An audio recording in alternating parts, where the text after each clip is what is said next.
This is the car owned by the top-ranking Level 73 boss. It's a Willys Jeep produced in 1942, meaning it's already over 80 years old. It probably even took part in the Second World War. The boss paid so much for it that the money could have bought us a few loudspeakers. The car had been sitting idle for years, completely out of commission. It can no longer start, and out of its 4 wheels, 3 won't even turn. The paint on the body, about 90% of it, flakes off with just a touch. So, in the winter of 2024, I decided to fully disassemble the vehicle. First, I removed its simple outer shell, then drained out the engine. We began the restoration from the engine backward.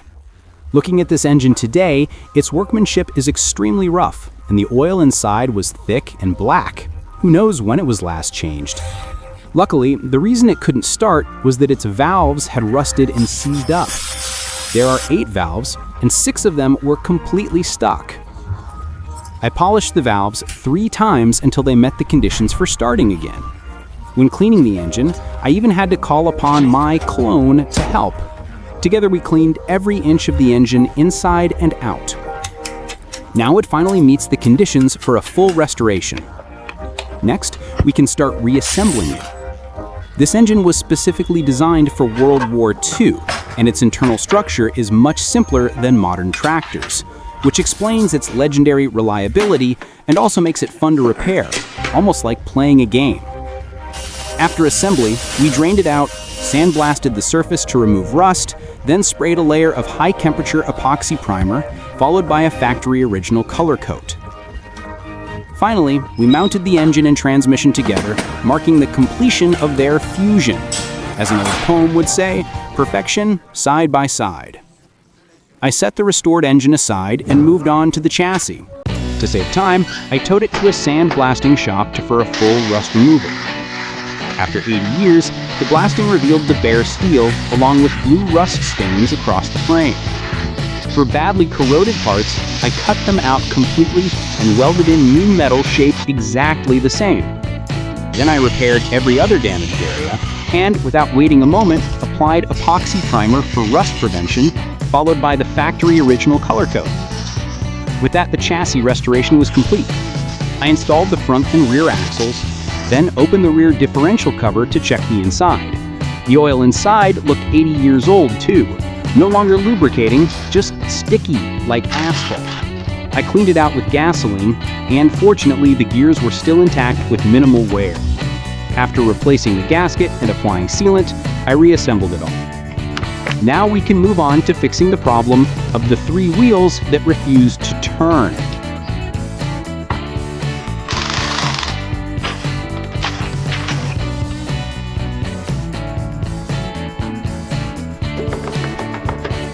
I opened up the inside of the wheels and found that every single brake joint was completely rusted solid. So there was no shortcut. I had to clean everything from scratch, piece by piece. I cleaned all 8 bearings on the car. Since these are tapered bearings, their wear is negligible. As long as the bearing rollers aren't chipped, they can still be reused. Unfortunately, the inner wheel panels weren't so lucky. Years of oil buildup mixed with heavy corrosion made it impossible to clean them with gasoline alone. So I had to remove them again and send them to the sandblasting machine for a full surface strip. After sandblasting, the panels came out spotlessly clean, and you could clearly see the traces of rust left behind. But that's nothing to worry about. Now, the biggest issue is the brake master cylinders. There are 4 of them, and all 4 were completely rusted out. So, the only option was to find modern replacements with similar dimensions. Luckily, I managed to find ones that were almost the same length, but the thread size was different. That meant I had to remachine the original cylinder ports, widen the openings on a lathe, and fit the new replacement parts perfectly. Once that was done, everything fit snugly and tightly. And with that problem solved, we could finally reinstall the system.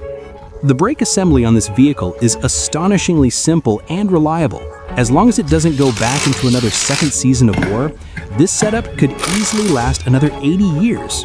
With the wheels reinstalled, the chassis restoration is now complete. Now we can put the engine back in place.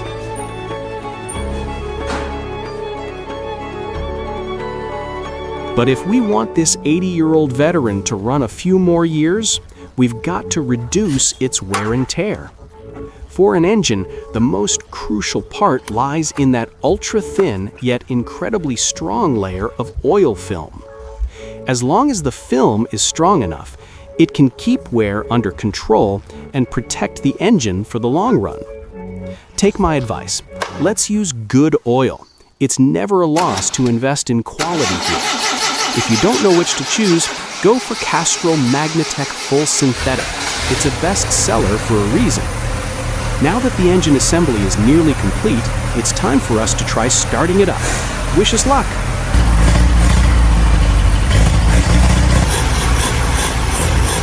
At long last, this 80-year-old engine finally roared back to life, firing up like a blade slicing through time. The engine runs smoothly, steady as ever, though the current shutdown method is a bit rough. Once we reconnect the full electrical system, that'll be taken care of. Now it's time to move on to the bodywork. For us, fixing the engine and chassis wasn't too much trouble, but working on the outer panels and frame, that's where things start to get tricky. Most of the base metal is rusted through, so I decided it was time to use my secret technique once again. Soon I realized, even though the paint was cracked and peeling, it was still surprisingly hard to strip off. So, with no other choice, I had to unleash my special move again, summoning my clone to help me tackle the job together.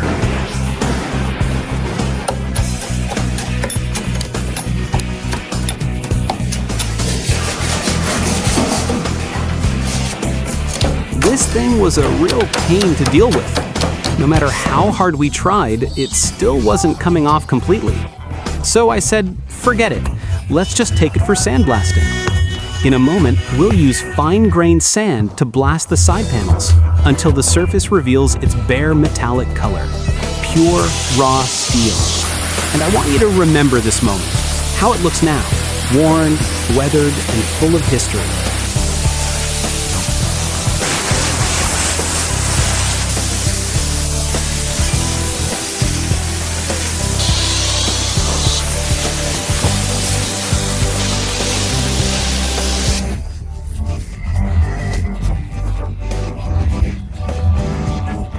I spent a total of 800 yuan to have the entire body sandblasted clean, stripping away every last bit of old paint and rust. Now, the whole car's bare metal is fully exposed. You can clearly see small rust spots scattered all over, and on parts like the footboards, there are large connected patches of corrosion. But what really surprised me was discovering that even the fuel tank had rusted through completely, eaten away beyond repair.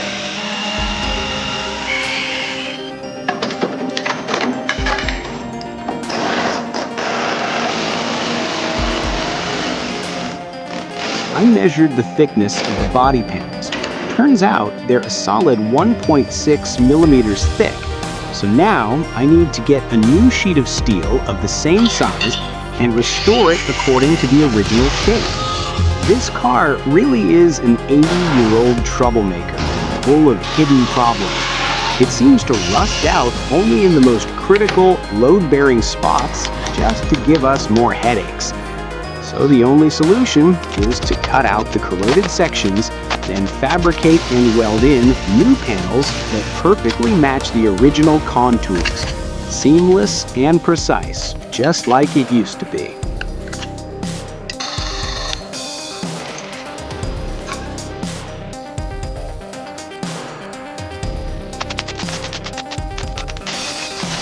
For the final step, I used fine sand to smooth out all the welded joints, grinding them down until the seams completely disappeared. You can't even tell where the repairs were made. I've got to say, that job turned out beautifully. Really proud how clean it looks. After that, I went over the rest of the car, performing layered welding and touch-up repairs on every spot that had been damaged or corroded, making sure the entire body was restored and solid once again.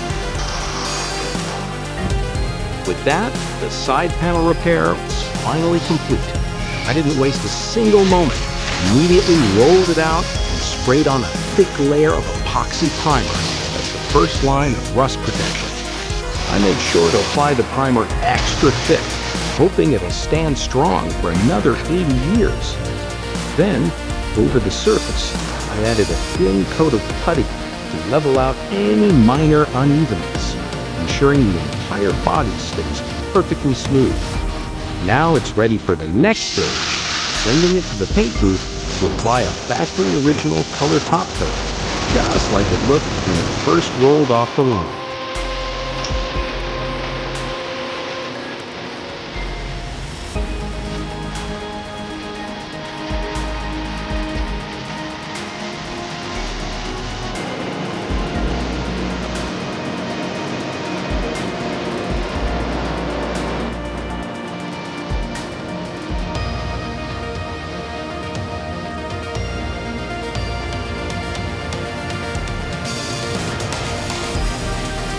This was the final step of the paint process. The surface was gradually heated and baked to fully cure the coating, giving it that matte olive green finish. The car has nearly 200 large and small components, and with patience and care, I sandblasted and repainted each one from start to finish. When I reinstalled the body shell, I also added a layer of underbody armor coating underneath. It not only reduces noise, but also provides extra rust protection. I truly hope this car can hold on for another 80 years. And with Castrol Magnetec's full synthetic oil protecting the engine, it's even more likely to run strong for decades to come. Now that everything's in place, it's finally time for us to begin the last stage, the full reassembly.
With that, the 1942 Willys Jeep is finally fully restored.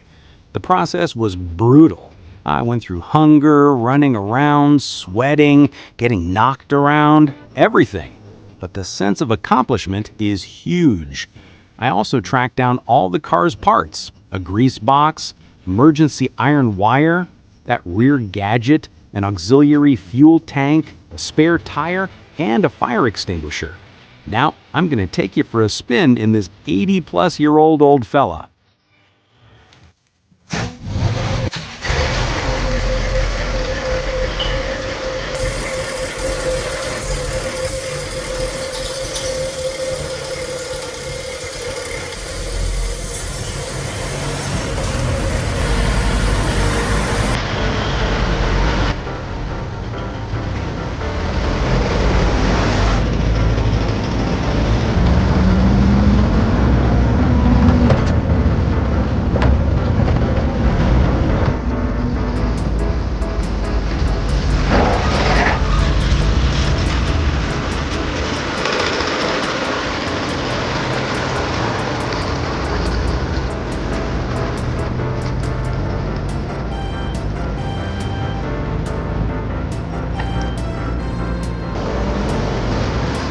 And that's the story of me and the 1942 Willys Jeep. A journey of rust, sweat, and pure dedication.